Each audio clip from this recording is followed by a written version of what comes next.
السلام عليكم ورحمة الله وبركاته.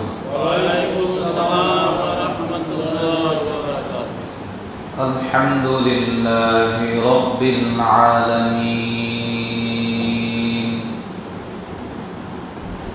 والصلاة والسلام على سيد الأنبياء والمرسلين وعلى آله وأصحابه أجمعين. أما بعد، فأعوذ بالله من الشيطان الرجيم. بسم الله الرحمن الرحيم. والعصر إن الإنسان لفي خسر إلا الذين آمنوا وعملوا الصالحات وتواصوا بالحق وتواصوا بالصبر. صدق الله العظيم وصدق رسوله النبي الكريم، ونحن على ذلك من الشاهدين والشاكرين والذاكرين، والحمد لله رب العالمين.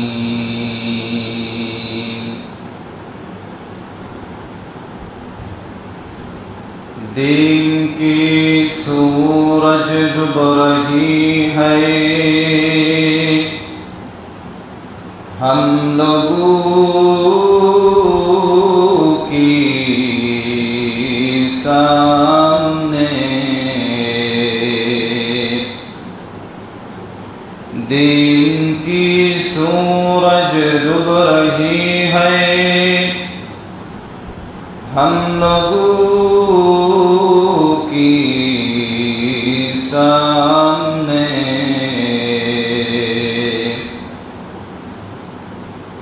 روز محشر کیا جواب ہے،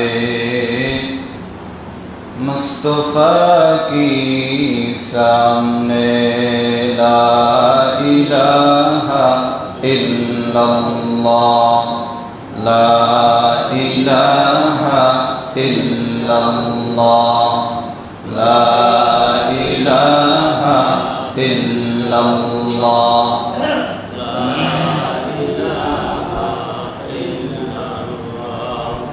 لا إله إلا الله، لا إله إلا الله، لا إله إلا الله، لا إله إلا الله، لا إله إلا الله، لا إله إلا الله، لا إله إلا الله، لا إله إلا الله.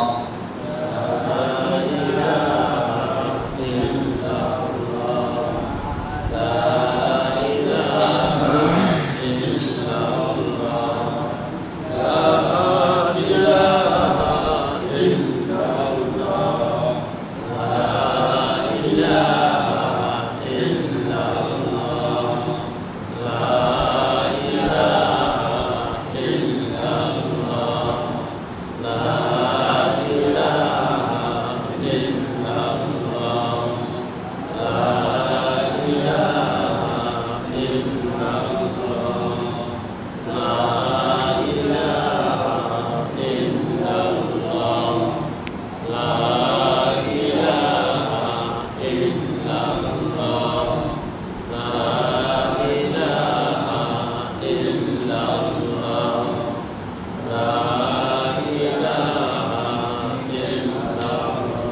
لا إله إلا الله محمد رسول الله صلى الله عليه وسلم। আল্লাহ পাকের দরবারে লাখো কোটি শুকর ও সুজুদ যে মহান আল্লাহ পাক রব্বুল আলামিন আমাদেরকে জুমার দিন জুমার মসজিদে আসার বসার তৌফিক যে আল্লাহ দান করেছেন, শুকরিয়া আদায় করি আলহামদুলিল্লাহ। ইখলাস সম্পর্কে আলোচনা, ইখলাস কিভাবে অর্জন করব। 3 নম্বর মনোভাব হইল ইবাদত করার সময় চিন্তা রাখতে হবে অন্তরে যে ইবাদত না করলে আমি ক্ষতিগ্রস্ত হব, ইবাদত না করলে আমি কি না করলে আমার ক্ষতি হবে। আল্লাহ পাক রব্বুল আলামিন সূরা আসরের ভিতরে জানাই দিয়েছেন যে দুনিয়ার সমস্ত মানুষ ক্ষতিগ্রস্ত, শুধুমাত্র তারা ক্ষতিগ্রস্ত না যারা তাদের সময়কে 4 কাজের ভিতরে ব্যয় করে। কয় কাজের ভিতরে? যারা তাদের সময়কে 4টা কাজের ভিতরে ব্যয় করে, তারা ছাড়া দুনিয়ার সমস্ত মানুষ ক্ষতিগ্রস্ত হবে। 1 নম্বর কাজ হইল নিজের ঈমান। 1 নম্বর কাজ কি? 2 নম্বরে নিজের আমল। 3 নম্বর অন্যের ঈমান। 4 নম্বর অন্যের ঈমান, অন্যের আমল। এই 4 কাজের ভিতরে আমাদের সময় কাটবে। নিজের ঈমানের পিছনে সময় কাটবে, নিজের আমলের জন্য সময় চলে যাবে, অন্যের ঈমানের জন্য ফিকির করব, সেই সময় সময় ব্যয় হবে, অন্যের আমলের জন্য ফিকির করব, সময় ব্যয় হবে। এই 4টা কাজে আমাদের সময় ব্যয় করতে হবে। গত জুমায় বলছিলাম সময় খুবই গুরুত্বপূর্ণ একটা বিষয়, আল্লাহ তাআলার মহা এক নিয়ামত। সময়কে কাজে লাগাইলে, যদি মানুষ ভালো কাজে সময় লাগায় তাহলে মানুষ সফল হইতে পারে। আবার সময়কে কাজে না লাগানোর কারণেই মানুষ ধ্বংস হয়ে যায়, ক্ষতিগ্রস্ত হয়। আমাদের সময় ফিক্স করা আছে যে সময় কতটুকু, কত বছর আমরা বাঁচব, এটা ডেট আছে না একটা, কোন সময় কখন মৃত্যু আসবে সেটা নির্ধারিত করা। সে নির্ধারিত সময় থেকে এখন যে সময়গুলো আমরা ব্যয় করতেছি সেখান থেকে সময় কমতেছে। সময় কি কমতেছে, এক একটা সেকেন্ড কমে যাইতেছে, নির্ধারিত সময় থেকে এক একটা মিনিট চলে যাইতেছে, এক একটা ঘন্টা, এক একটা দিন, এক একটা সপ্তাহ, এক একটা মাস, এক একটা বছর চলে যাইতেছে নির্ধারিত সময় থেকে। যাইতে যাইতে যাইতে যাইতে যখন একদম শেষ হয়ে যাইবে, আজরাইল এসে হাজির হয়ে যাবে। কি কথা ঠিক না বেঠিক?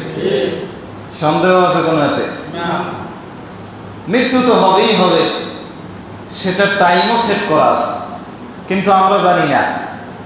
আমরা কি কাজেই যে মধ্যখানে সময়টা আল্লাহ তাআলা আমাদেরকে দিয়েছেন, এই সময়টাকে আমাদেরকে কাজে লাগাতে হবে। পয়গম্বর বলছেন দুনিয়ার জিন্দেগি হলো আখিরাত কামাই করার জায়গা। দুনিয়ার জিন্দেগি কি? এই দুনিয়ায় বসে যা কামাই করব সেখানে গিয়ে তা ভোগ করব। এই দুনিয়ায় ভালো কাজ করলে সেখানে গিয়ে শান্তির ব্যবস্থা আছে, জান্নাত আল্লাহ তাআলা তৈরি করিয়া রাখছেন। বলে সবচেয়ে ছোট জান্নাত যেই বান্দাকে দেওয়া হবে সেটাও হবে 10 দুনিয়ার চাইতেও বেশি। সবচেয়ে ছোট জান্নাত যাকে দেওয়া হবে। আর যদি গুনার কাজ করি সেটার শাস্তিও সেখানে গিয়ে ভোগ করতে হবে।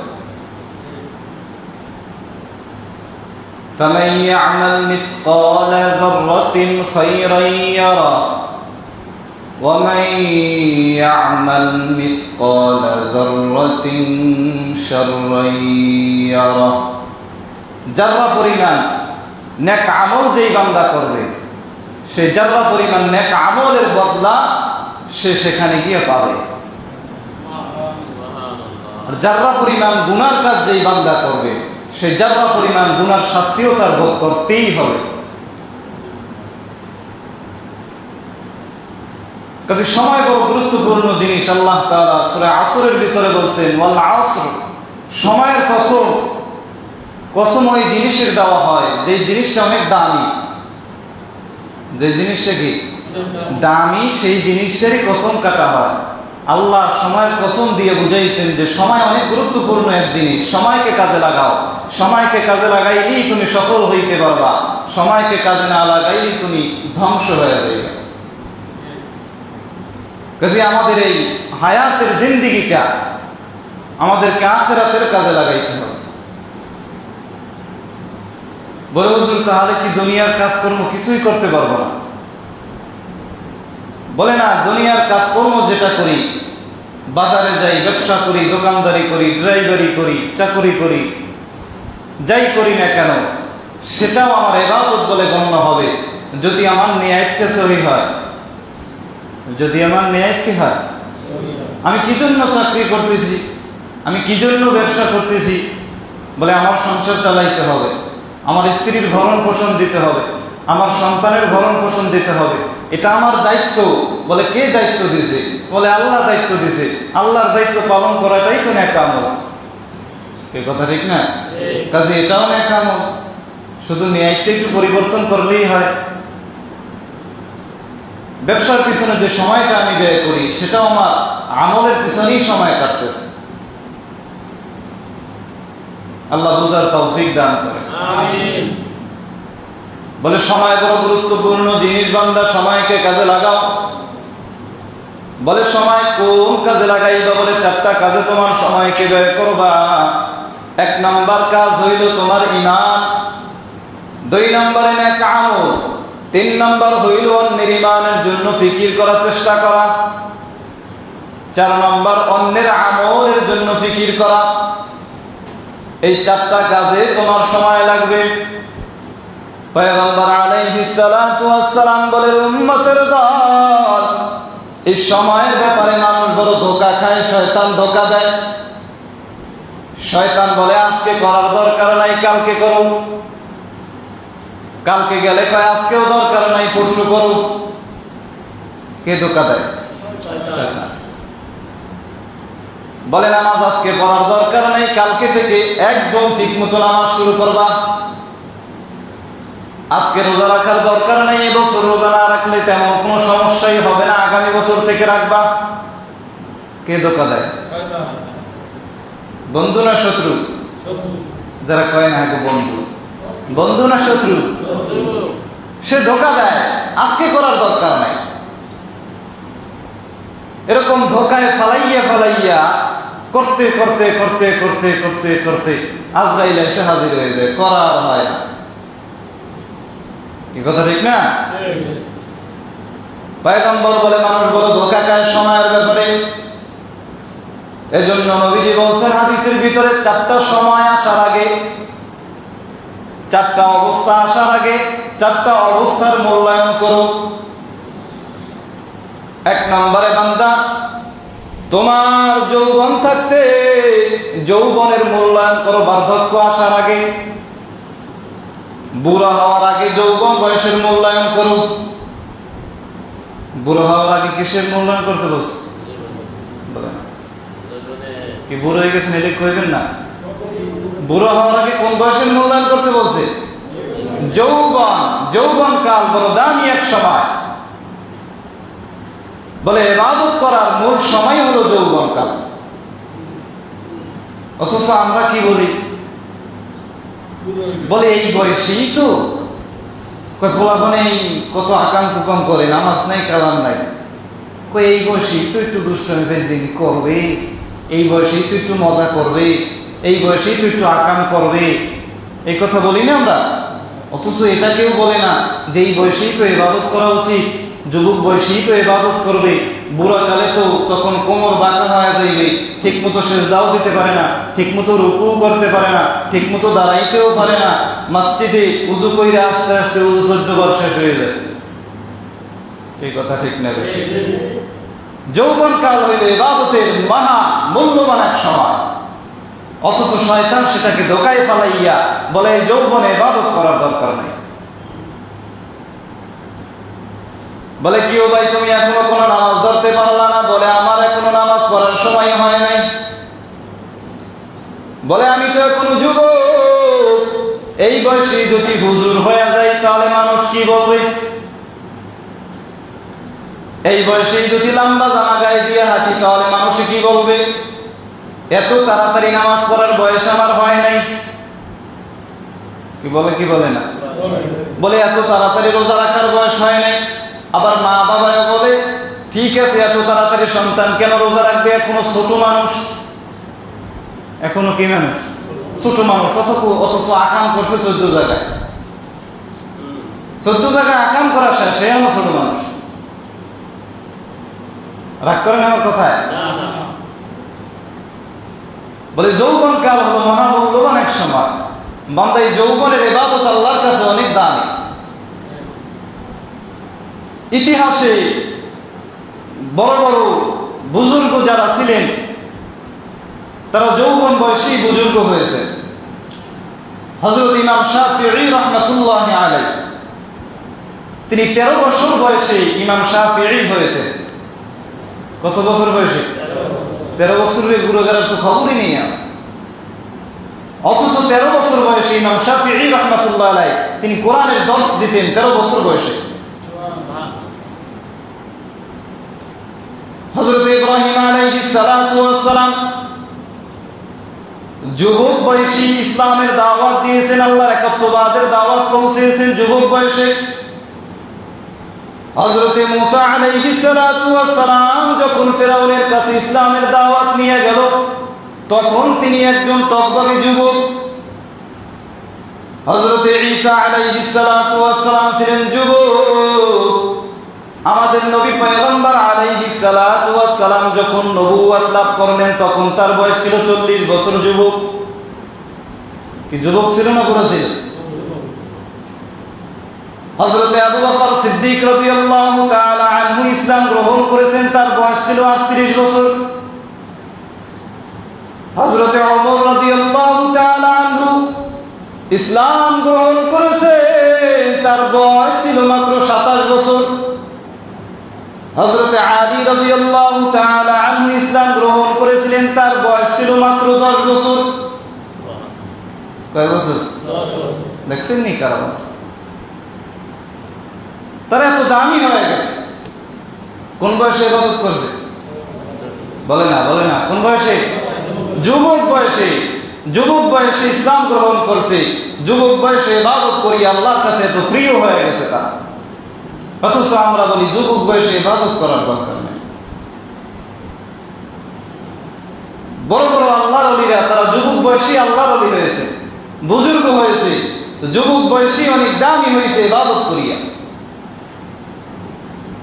অথচ আমরা বলি যৌবনে ইবাদত করা লাগে না, ইবাদত করবো বুড়াকালে যখন কেউ দাম দেবে না, তখন মাদ্রাসা মসজিদ সবকিছু নিয়ে একদম কইরা থাকবে।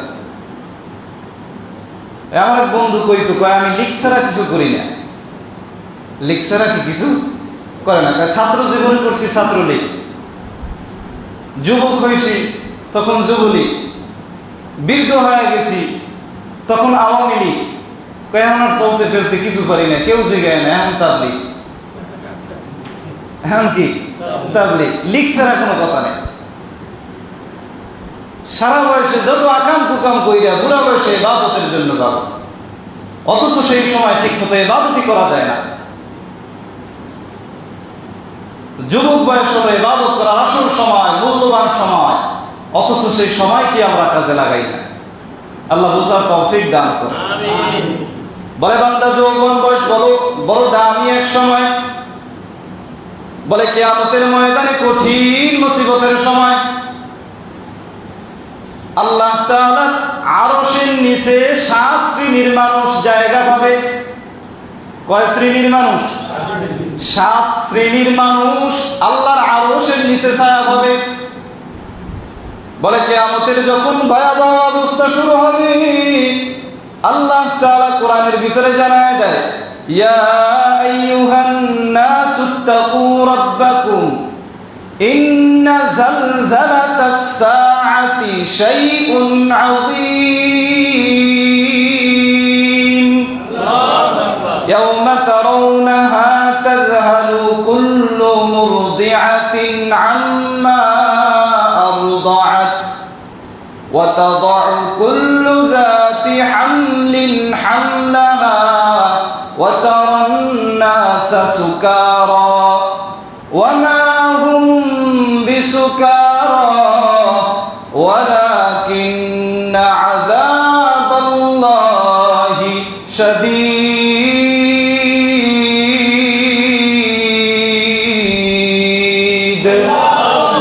বলে কিয়ামতের ময়দান বড় ভয়ঙ্কর অবস্থা হবে। বলে কিয়ামতের ময়দানে কেমন ভয়ঙ্কর অবস্থা হবে জানো? কিয়ামতের আলামত যখন শুরু হয়ে যাইবে, মানুষগুলো বেহুশ হয়ে যাইবে, কেমন জানি বেহুশের মতো হয়ে গেছে, অথচ তারা কেউ বেহুশ হয় নাই। বলে গর্ভবতী মা, তার পেটের ভিতরে বাচ্চা গর্ভপাত হয়ে যাবে, তিনি টেরও পাইবে না। বলে বান্দা কিয়ামতের ময়দান বড় ভয়ঙ্কর। ওই কিয়ামতের ময়দানে 7 শ্রেণীর মানুষ যারা আল্লাহ তাআলার আরশের নিচে ছায়া পাবে। আল্লাহর আরশের ছায়া ছাড়া তখন কোনো ছায়াই থাকবে না। সেই 7 শ্রেণীর ভিতরে এক শ্রেণীর মানুষ এরাও থাকবে যারা যৌবনকালে আল্লাহর ইবাদত করেছে, যারা যৌবনকালটা আল্লাহর ইবাদতে কাটায় দিয়েছে। কারো প্রেমেতে ভুলে রইলি আল্লাহ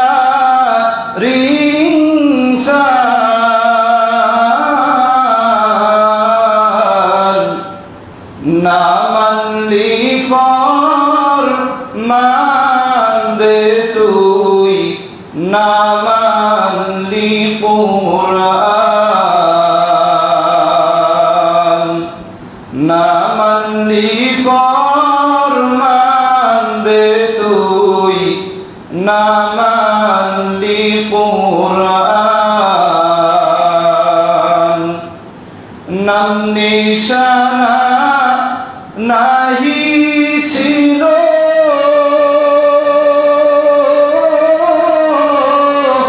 শিশু জীবন কে বাদিল,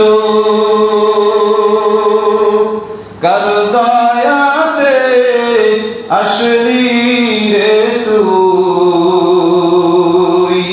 কার দয়াতে আসলি রে তুই, মায়েরি উদর না মানলি ফর মানবে তুই, না মানলি কুরআন। শিশু ছিলি জওয়ান হইলি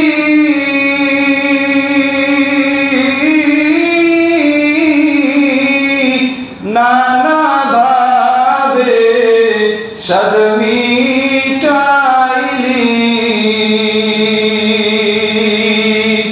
আল্লাহ রাসূল ভুলে রইলি, আল্লাহ রাসূল ভুলে রইলি আসিয়া ভুবন,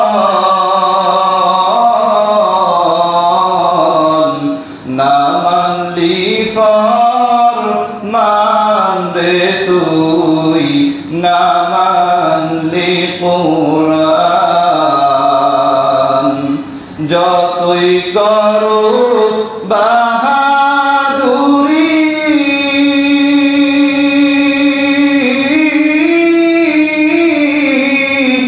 এই দুনিয়া নয় তোর বাড়ি,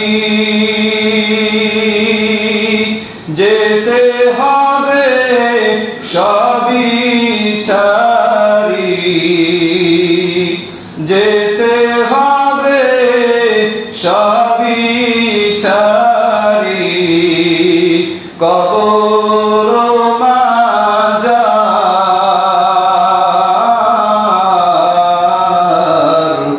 না মানলি ফরমান রে তুই, না মানলি কোরআন। তওবা করো আল্লাহর কাছে,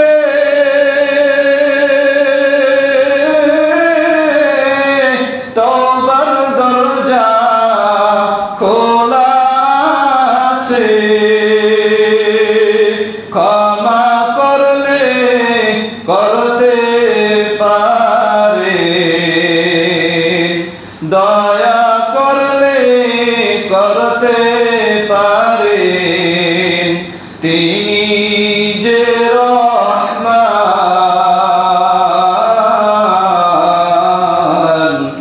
না মানলি ফরমান রে তুই, না মানলি কোরআন।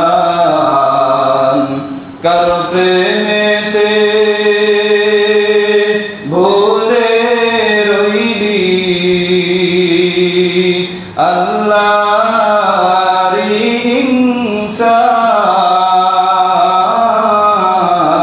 ইনসান, না মানলি ফরমান রে তুই, না মানলি কোরআন। আরে মুসলমান ইমানদার, কিয়ামতের ময়দান বড় ভয়ঙ্কর অবস্থা হবে। বলে কিয়ামতের ময়দানে 7 শ্রেণীর মানুষ যারা আল্লাহ তাআলার আরশের নিচে ছায়া পাবে। পয়গম্বর আলাইহিস সালাতু ওয়াস সালামের দিন ঘরের ভিতরে গুনগুন গুনগুন করিয়া কান্না করতেছে। হযরত আয়েশা রাদিয়াল্লাহু তাআলা আনহা জিজ্ঞেস করে, পয়গম্বর আপনি কেনই এত কান্না করতেছেন? আমি আয়েশার কোনো বেয়াদবি হয়ে গেল কিনা? পয়গম্বর বলেন, আরে আয়েশা না, তোমার কোনো বেয়াদবির কারণে আমি কান্না করি না। হযরত আয়েশা বলতেছে, পয়গম্বর তাহলে আপনি কেনই এত কান্না করতেছেন? পয়গম্বর বলে, আয়েশা ওই কিয়ামতের কঠিন ময়দানের কথা আমার বড় মনে পড়িয়ে গেল। ওই কিয়ামতের ময়দানে আমার উম্মতের কি উপায়? ওই কিয়ামতের ময়দানে সমস্ত নবীরা পর্যন্ত নাফসি নাফসি বলিয়া কান্না করতে থাকবে। হযরতে আদম আলাইহিস সালাতু ওয়াস সালাম নাফসি নাফসি বলিয়া কান্না করতে থাকবে। হযরতে মূসা আলাইহিস সালাতু ওয়াস সালাম বলবে, মাওলা আমারে বাঁচাও। হযরতে ঈসা আলাইহিস সালাতু ওয়াস সালাম বলবে, আল্লাহ আমি আমার মা মারিয়ামের জন্য শাফায়াত চাই না, তুমি আমারে বাঁচাও। হযরতে ইব্রাহিম আলাইহিস সালাতু ওয়াস সালাম বলবে, আল্লাহ তোমার বন্ধুত্বের কসম তুমি আমারে বাঁচাও। পয়গম্বর বলেন, আয়েশা ওই কিয়ামতের ময়দানে কেউ কারো আপন হবে না। মা সন্তানকে পরিচয় দিতে চাইবে না, সন্তান মাকে পরিচয় দিতে চাইবে না। বলে একটা মানুষ একটা নেকি না থাকার কারণে জাহান্নামের ফয়সালা হয়ে যাইবে। ওই বান্দা আল্লাহর কাছে আর জিজ্ঞেস করবে, হে মালিক তুমি আমার একটু সুযোগ দাও, দেখি আমি একটা নেকি কোথাও থেকে আনতে পারি কিনা। আল্লাহ তাআলা বলবে, বান্দা যাও দেখো তোমাকে কিয়ামতের ময়দানে একটা নেকি কেউ দেয় কিনা। বান্দা চিন্তা করবে, দুনিয়ায় আমার বড় আপন ছিল আমার মা, ওই দুনিয়ায় আমার বড় আপন ছিল আমার বাবা। গিয়ে দেখি মা বাবার কাছে একটা নেকি পাওয়া যায় কিনা। বান্দা খুঁজতে খুঁজতে মায়ের সামনে গিয়া হাজির হয়ে যাইবে, গিয়া কুতি মিনতি করিয়া বলবে, রে মা, আমি তোমার আদরের সন্তান, একটা নেকি না থাকার কারণে জাহান্নামের ফয়সালা হয়ে গেছে। এরে মা, তুমি যদি আমার একটা নেকি দাও, তাহলে আমি তোমার আদরের সন্তান আজকে জান্নাতে প্রবেশ করতে পারবো। আর মা ডাক দিয়া বলবে, কে তুমি? তোমাকে তো আমি চিনি না, তুমি আমার সন্তান না, আমিও তোমার মা না। সন্তান কান্না করিয়া ডাক দিয়া বলবে, রে মা, তুমি আমার দুনিয়ায় এত মহব্বত করতা, তুমি নিজে না খাইয়া আমি সন্তানের খাওয়াইতা। এরে মা, রাত্র যতই গভীর হোক না কেন, আমি বাসায় না ফেরা পর্যন্ত তুমি ঘুমাইতা না। এরে মা, আজকে তোমার কি হইল? তুমি কেনই বা আমার চিনতে পারতেছো না? সন্তান বাবার কাছে যাইবে, বাবাও বলবে, তোমাকে আমি চিনি না। মা সন্তানকে পরিচয় দিবে না, সন্তান মাকে পরিচয় দিতে চাইবে না।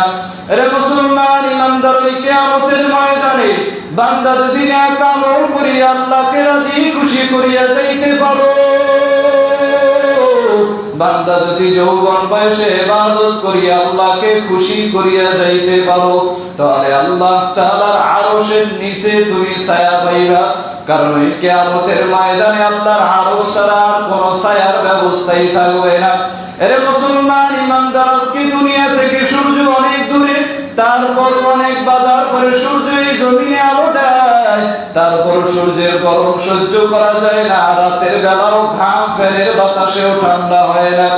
অথচ কিয়ামতের ময়দানে সূর্য থাকবে মাথার নিকটে। আল্লাহ তাআলা বলবেন, সূর্য, তোর যত তাপ আছে আজকে জমিনের ভিতরে ছাড়িয়া দাও। সূর্যের তাপের কারণে মাথার মগজগুলি টকবক টকবক করিয়া ফুলতে থাকবে। এরে মুসলমান ইমানদার, ওই কিয়ামতের ময়দানে আল্লাহ তাআলা কঠিন হুঙ্কার দিয়া বলবে, এরে গুনাহগারের দল, ওয়ামতাজুল ইয়াউমা আইয়ুহাল মুজরিমুন, আজকে তোমরা নেককারদের থেকে আলাদা হয়ে যাও। এর মুসলমান, ওই কিয়ামতের ময়দানের ভয়াবহতা কন্ট্রোল করার মতো কেউ থাকবে না। পয়গম্বর আলাইহিস সালাতু ওয়াস সালাম সিজদায় পড়ে আল্লাহ তাআলার কাছে কান্না করবে, আল্লাহ আমার উম্মতের বাঁচাও, রব্বি হাবলি উম্মতি, রব্বি হাবলি উম্মতি। আয় আল্লাহ, আজকে আমার একটা উম্মত যদি ওই জাহান্নামে যায়, আমি তোমার পয়গম্বর জান্নাতের ভিতরে প্রবেশ করব না।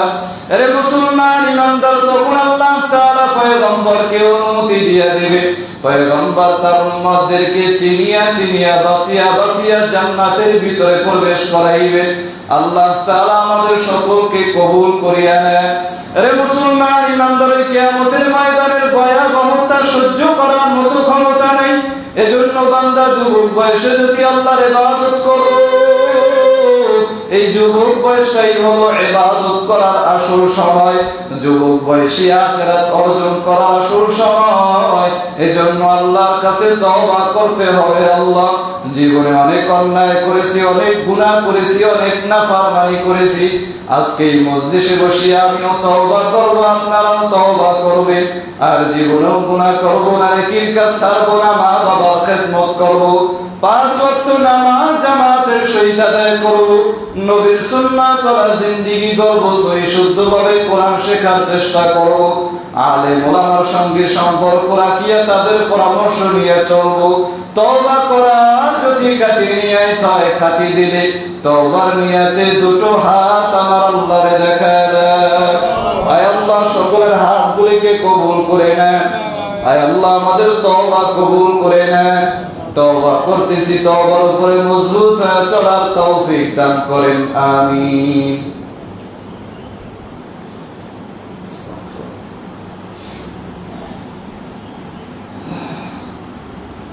কথা আছে কোন?